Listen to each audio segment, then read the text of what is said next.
The Super Nintendo was a captivating system for its time. It brought upon a large amount of gems that are used as landmark games and examples for future games today.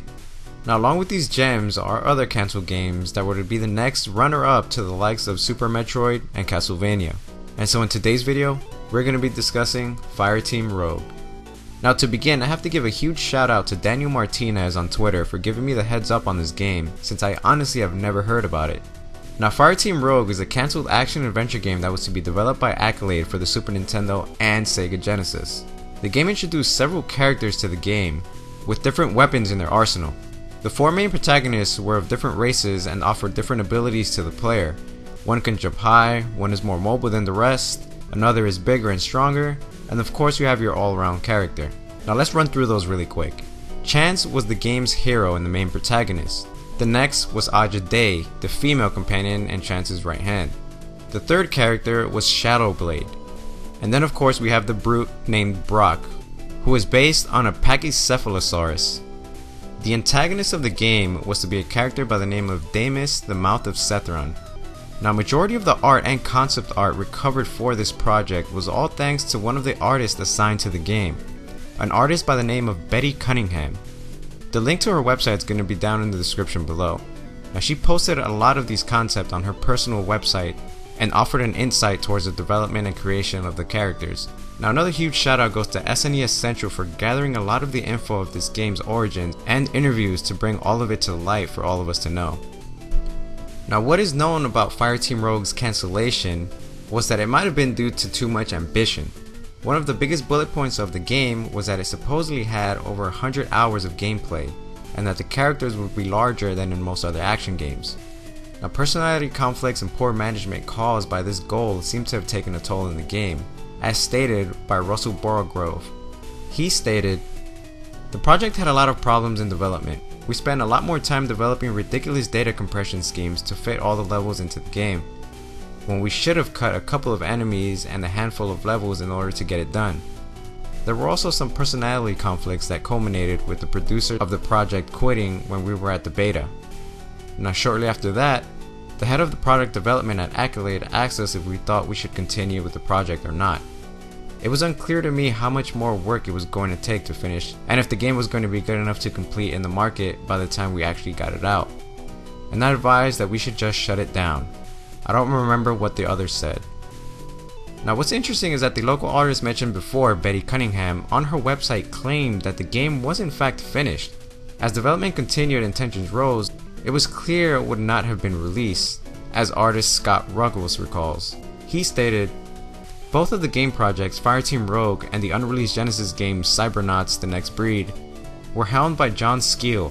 I don't know what happened to him after Accolade, but after the $2 million budget for the game was spent, with about $750,000 spent on promotional materials, including a 6-foot tall roll of plastic with a real life-size image of the main character's computer generated within, and the prototype, that was in all honesty not very much fun to play. The game was cancelled along with a lot of others soon after the new management took over, and we went our separate ways, with me ending up at the 3DO company during the last days of the real player development days." And even the media itself was giving different times for the cancellation of the game. GamePro in its April 1995 issue stated it was cancelled, coinciding with Warner Music Group buying a share in the company. Nintendo Power kept it in its upcoming release section until August 1995 issue. Now, there was a huge marketing plan for Fireteam Rogue that stretched beyond the video game. Given that the 90s was a big year for comic books and collecting, Accolade wanted to take advantage of that, and so they created a comic book series introducing the story of the game. Now, this comic was to be released in the manual for the Super Nintendo game. Now, in addition to the comic, there were also plans for a line of action figure toys and even a TV show. Now, one of the most interesting pieces of marketing for the game was a computer-generated hologram. Now, apparently the hologram was an innovative piece of technology, being the first computer-generated colorized animated hologram. Now, this hologram was used in the EGM Super Tour in 1994, which happened at 19 locations across the US. Now, this tour mostly happened at shopping malls and comic conventions. Now, there were also several previews for Fireteam Rogue that were seen in publications throughout the mid-90s. The first preview being in February of 1994 in an issue of Nintendo Power. Now, in this preview, they discussed the detailed backstory of the game, and described what was the limited Genesis color palette. It also mentioned that the SNES was to be the superior as far as the color is concerned. Now another publication was the September 1994 issue of EGM, which gave much praise to the game and claimed the game had serious potential. Now in the October 1994 issue of Game Players, it was mentioned that the game had large character sprites and levels, saying it was one to keep an eye on. Now the only bad comment it actually receives was from Nintendo Power in April of 1995, saying that the game had jerky animation and low-end Genesis graphics. Now fortunately enough, there are prototypes of this game out in the public.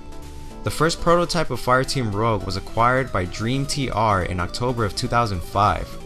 Now for any of you following this channel, we've spoken about Dream TR in the past. He's an avid game collector and has possessed or still in possession of some of the rarest games in existence. Now he has shared images of Fireteam Rogue in action. Now it is known that he actually owned 2 prototypes of this game, but has since sold 1 copy to collector Carnivore and Li Wang. Now this prototype was in a deep alpha state. The only level that shows the slightest sign of completion is the Shadow Blade level.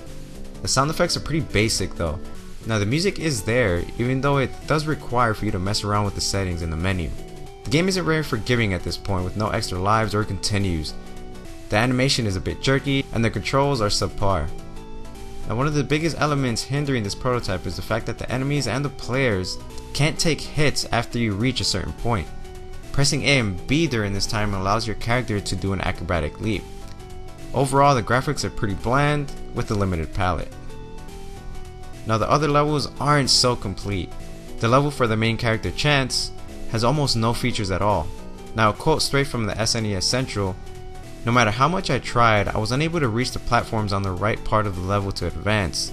The tiles for the platforms don't really meld together well. The level with Brock, the dinosaur character, has a few enemies, but you cannot enter any doors, so there isn't much to do at all.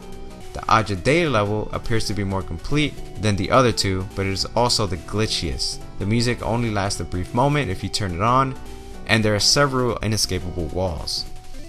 Now overall, I think it's safe to say that this prototype is an alpha version of the game.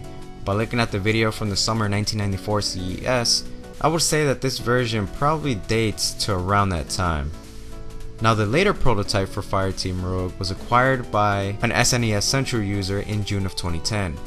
Now the seller worked at a company called IMN Control, which produced awkward peripherals such as a one-handed NES controller. Now IMN Control was looking into publishing games to package with their controllers, and by around April of 1995, Accolade was hoping to get another company to publish the game. The seller said that he did not feel the game would be complete in a reasonable amount of time to bother investing. Now in addition to the prototype, there were some marketing materials and a 3-page FAQ included. The FAQ explains the different levels, the characters, and the goal of the game. Now there is a date of December 12, 1994 on the header of the FAQ. The package includes a poster, an information sheet that was most likely used in the 1995 Winter CES. The poster has black and white boxes of art of the SNES and Genesis versions of the game, and an expected March 1995 release date. Now the handout also mentions that it was shown on the EGM Super Tour. Now there is also a fact sheet where Accolade compared it to other games of its time such as X-Men, Super Metroid, Final Fantasy III, Blackthorn, and Illusion of Gaia.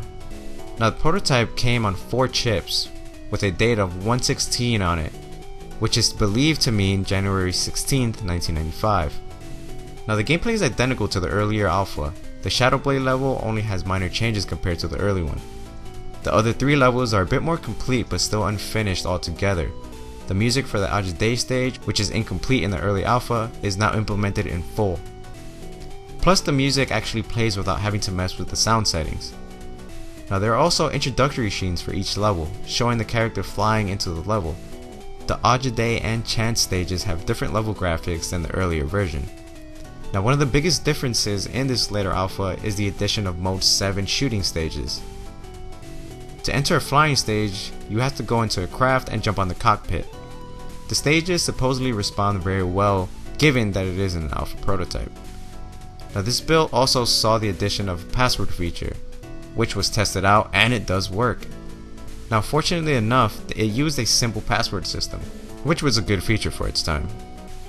Now in any case, this seems to be one of those games that was simply ahead of its time and was released at an awkward time as well. Now luck just wasn't on this game's side, and who knows, maybe it was for the best that this game was never released. But unfortunately, that is what we know of Fireteam Rogue. Thank you guys for watching. Check out some of our other videos if you'd like, and don't forget to follow us on Twitter, check out our Facebook page, and check out our Patreon if you'd like, and give us any suggestions for any future videos. And I'll catch you all next time.